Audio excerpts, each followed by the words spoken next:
Hello students, welcome in March maths classes. आप ही का इंतज़ार है।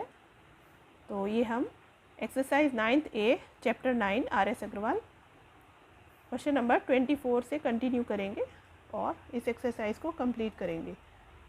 और आपसे रिक्वेस्ट है कि आप चैनल की लिंक पर जा कर के चैनल को ओपन करके प्लीज़ इसको सब्सक्राइब कीजिए, इसको अपने फ्रेंड्स और जितना शेयर हो सके आप प्लीज़ इसको शेयर करिए।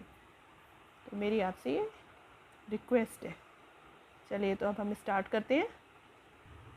Look at the question number 24। In the adjoining figure explain how one can find the breadth of the river without crossing it.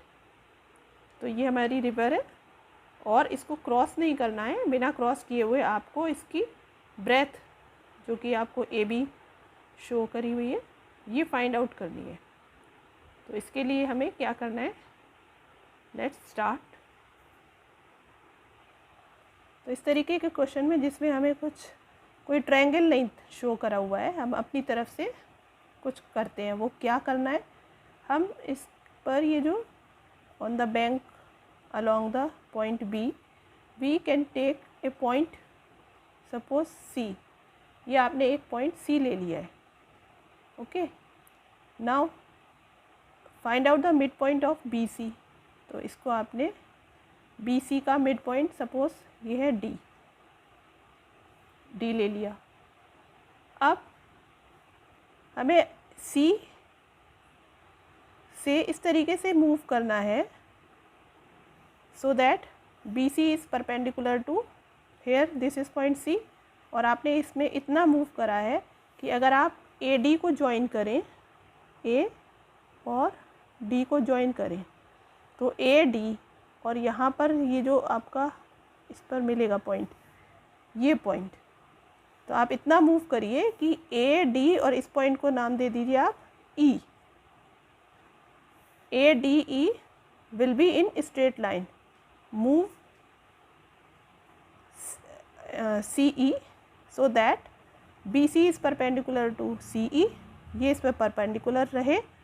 ऐसा नहीं है कि आप टेढ़ा मेढ़ा वॉक करेंगे, आप सीधा वॉक करिए और इतना वॉक करें कि ये ए डी को जब एक्सटेंड करें तो ये एक स्ट्रेट लाइन फॉर्म्ड हो। ओके, तो आप यहाँ पर इतना लिख सकते हैं कि take a point, let take a point C along the bank of river, along the bank of river where B is on it, है ना।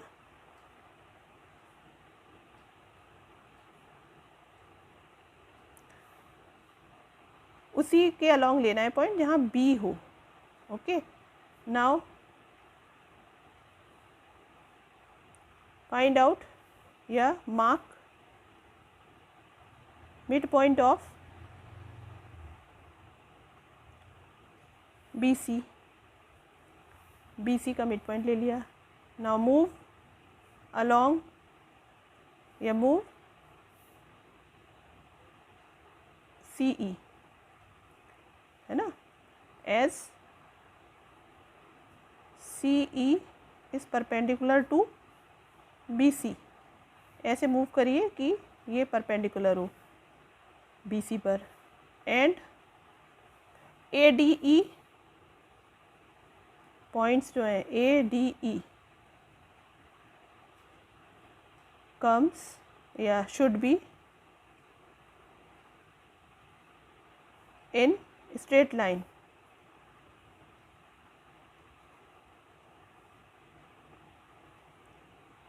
ठीक है, ये स्ट्रेट लाइन में हो। तो अब आपके पास दो ट्रायंगल फॉर्म्ड हो गए, ए बी डी और ई सी डी। तो लिख दो अब in triangle A B D and triangle E C D तो देख रहे हो आप क्या क्या मिल गया आपको, ये डी मिड पॉइंट है तो ये साइड आपकी इसके इक्वल हो गई, और ये एंगल वर्टिकली ऑपोजिट इक्वल हो गए, और ये 90 का हो गया इधर, ये 90। तो कौन सी कॉन्ग्रुएंसी लग गई आपकी, ASA, एंगल साइड एंगल। तो आप यहाँ पर लिख देंगे कि देयरफॉर, या फिर आप ये इसका दिखा दीजिएगा कि ये तीनों कैसे इक्वल हो गए। ओके, चलिए मैं लिख भी दे रही हूँ स्टेप्स में कि angle ABD is equal to angle ECD। दूसरा क्या आपको, पहले यहाँ पे लिख दो 90 डिग्री। दूसरा आप लिख दीजिए angle ADB is equal to angle CDE, vertically opposite angle. और तीसरा लिख दो BD is equal to CD। Okay, now triangle ABD is congruent to triangle ECD। यहाँ पर दे दीजिए ASA रूल, ठीक है, ASA रूल। अब CPCT से आपका AB is equal to CE, तो लिख सकते हैं therefore AB is equal to CE। तो आपको इसको क्रॉस नहीं करना पड़ा, बिना क्रॉस किए हुए आपने ये डिस्टेंस आपकी जितनी है, क्योंकि ये AB के इक्वल टू है CE, तो आप इसको बिना क्रॉस किए हुए आपने फाइंड आउट कर ली। ठीक है, तो AB is equal to CE। Prove नहीं, आपको तो ये फाइंड आउट करनी थी आंसर।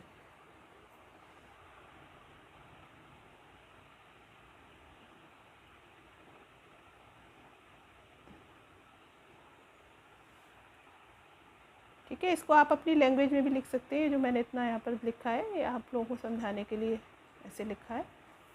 आप इसको अपनी लैंग्वेज में लिख सकते हैं और आपको बहुत अच्छे से समझ में आया होगा। तो बार बार आपसे यही रिक्वेस्ट है, प्लीज़ मेरे चैनल को सब्सक्राइब करना ना भूलें। ओके, और इसको जितना हो सके शेयर करिए।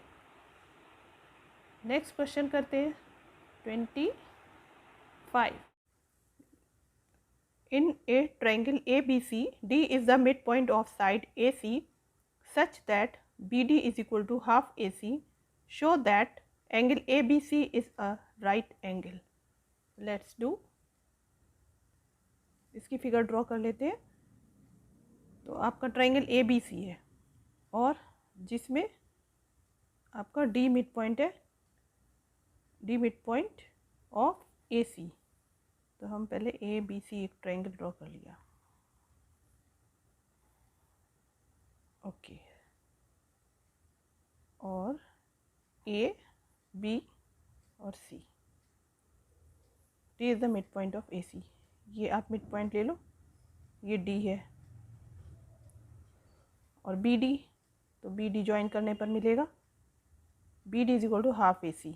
ये पूरी AC है और इसका हाफ, मतलब हाफ आपका ये AD और DC इक्वल पार्ट है, तो AD और DC और ये BD। तो आप ऐसे इसको लिखेंगे कैसे, ये सब इक्वल हो जाएंगे, कैसे? प्रूफ के लिए आप लिखेंगे कि BD is equal to half AC, और हाफ AC हमारा किसके इक्वल है, ये मिड पॉइंट हो गया D, तो AD is equal to DC, और वही हाफ AC है, is equal to AD is equal to DC। यहाँ पर रीज़न लिख देंगे as D is the mid point of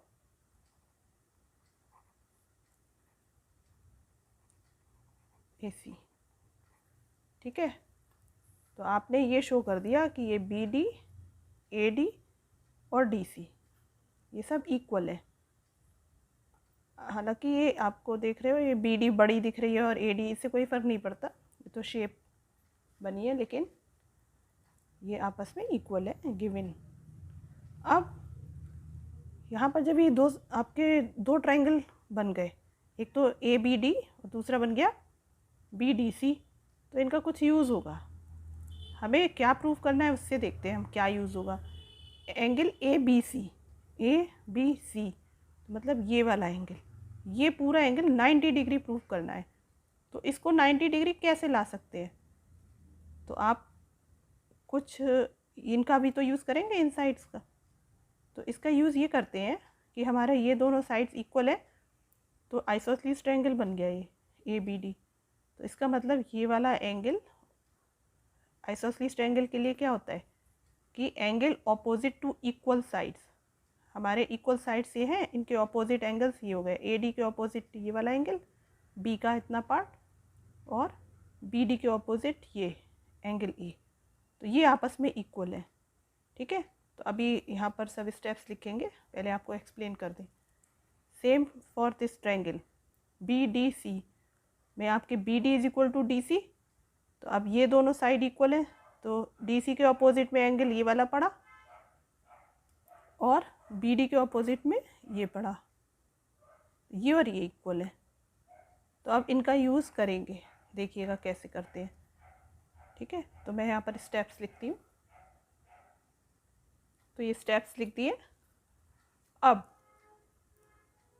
हम ये पूरा B एंगल हमें 90 प्रूव करना है, इसका मतलब हमें बड़े ट्रायंगल की ज़रूरत पड़ेगी। तो लिखेंगे इन ट्रायंगल ABC, तो इन ट्रायंगल ABC, और एंगल प्रूव करना है तो एंगल ही लेकर के चलेंगे। तो angle A plus angle B plus C, तो आप लिखेंगे यहाँ पर angle A plus angle B plus angle C is equal to sum of interior angles in a triangle 180 degree.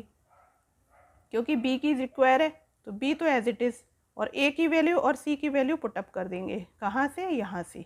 ये A है, ये आपका C है, तो A की जगह लिख दो आप angle ABD plus B as it is, plus C की जगह लिख दीजिए CBD, एंगल CBD। ठीक है, इज इक्वल टू 180 डिग्री। अब ज़रा ABD और CBD देखिए, एंगल ABD और CBD ये दोनों मिलकर के क्या बन गया? पूरा एंगल B। तो आप इनकी जगह क्या लिख सकते हैं? This plus this becomes angle B, और ये एंगल B पहले से ही है हमारे पास, इज इक्वल टू 180 डिग्री। तो ये 2 टाइम्स एंगल B बन गया, 2 angle B is equal to 180 degree. तो angle B is equal to 180 upon 2 मतलब 90 डिग्री, जो कि हमें प्रूव करना था कि angle B is equal to 90 degree. Proved.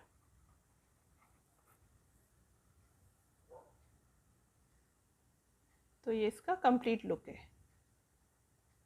बहुत इजी है क्वेश्चन, और उम्मीद है कि सबको समझ में आया होगा।